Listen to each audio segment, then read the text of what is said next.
नमस्कार, हमारे social media network news धारा पर आपका बहुत स्वागत है। मैं हूं आपके साथ प्रियंका मिश्रा। और लोकसभा और साथ ही साथ मिल्कीपुर के उपचुनाव होने के बाद भी कहीं न कहीं उत्तर प्रदेश में लगातार मुख्यमंत्री योगी आदित्यनाथ और सपा सुप्रीमो अखिलेश यादव के बीच वार और तकरार का सिलसिला लगातार जारी है। और ये सिलसिला लगातार महाकुंभ के समाप्ति के होते होते भी और दिलचस्प होता चला है। जिस तरह से हम देख रहे हैं कि उत्तर प्रदेश में लगातार समाजवादी पार्टी के द्वारा महाकुंभ की शुरुआत से ही तमाम जगहों पर योगी सरकार को घेरा गया है और प्रशासन पर भी सवाल खड़े किए गए हैं। लेकिन इसी बीच में सपा सुप्रीमो अखिलेश यादव ने गंगा में डुबकी लगाने के बाद एक बार फिर से इस मसले को छेड़ दिया है। और उनका कहना है कि कन्नौज में मंदिर पहुंचने के बाद जिस तरह से धुलाई कराई गई थी और मुख्यमंत्री निवास की जिस तरह से धुलाई कराई गई थी, ऐसे में सपा सुप्रीमो अखिलेश यादव ने एक बार फिर से मुख्यमंत्री योगी आदित्यनाथ से ये सवाल खड़ा कर दिया है कि अब गंगा में उन्होंने डुबकी लगाई है और 11 डुबकी संगम में लगवाई है, तो क्या गंगा को भी धुलवाया जाएगा।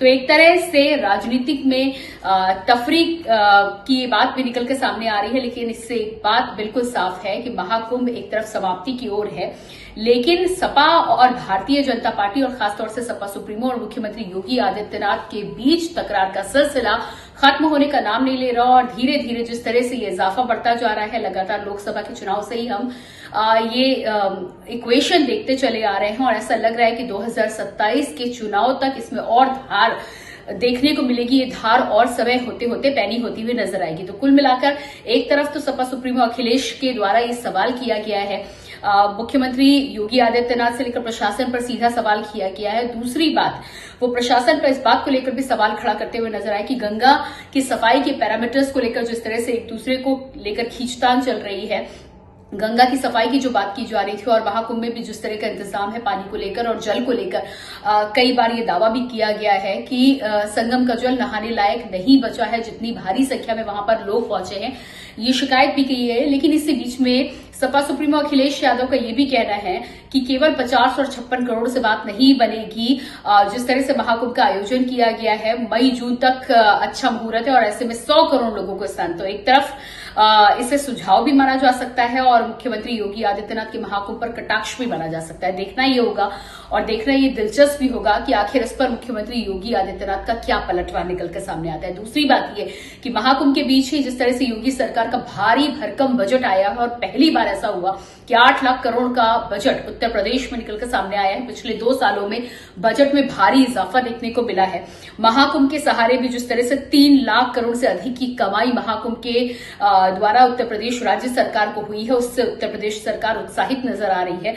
और ऐसे में कानपुर से लेकर प्रयागराज, मथुरा, कई शहरों को एक बार फिर से धार्मिक तर्ज पर आध्यात्मिक कॉरिडोर बनाने की बात निकलकर सामने आई है। उत्तर प्रदेश में मुख्यमंत्री योगी आदित्यनाथ ने आध्यात्मिक टूरिज्म को लेकर अब एक खाका तैयार कर लिया है, ब्लूप्रिंट तैयार है और उस पर काम करने के लिए उत्तर प्रदेश सरकार भी प्रतिबद्ध नजर आ रही है। 2027 से पहले भी जिस तरह का लक्ष्य रखा गया है और जिस तरह की सफलता मुख्यमंत्री योगी आदित्यनाथ की सरकार और उनकी टीम को मिलती हुई नजर आ रही है, ऐसा लग रहा है कि सरकार उसी दिशा में आगे चलती हुई नजर आएगी।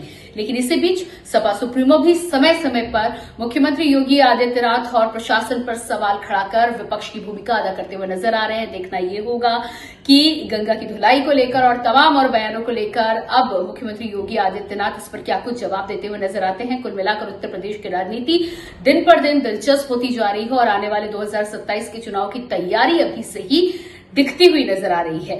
पीडीए को लेकर खास बात यहां पर यह है कि मिल्कीपुर की जीत के बाद पीडीए को बजट में भी उत्तर प्रदेश सरकार के द्वारा साधने की कोशिश की गई है और अगला टारगेट यही है। ऐसे में सपा यानी कि समाजवादी पार्टी अपनी पीडीए को किस तरह से बचाती है, अपनी जमीन कैसे बचाती है और इस तरह दिल्ली में जिस तरह से आम आदमी पार्टी की जमीन खिसकती नजर आई कि समाजवादी पार्टी लोकसभा की तरह ही विधानसभा में अपना प्रदर्शन एक बार फिर से दोहराने में कामयाब होगी या फिर भारतीय जनता पार्टी मुख्यमंत्री योगी आदित्यनाथ की टीम की स्ट्रैटेजी से लेकर उनका ब्लूप्रिंट काम करता हुआ नजर आएगा। ये आने वाले 2 सालों में देखना दिलचस्प होगा।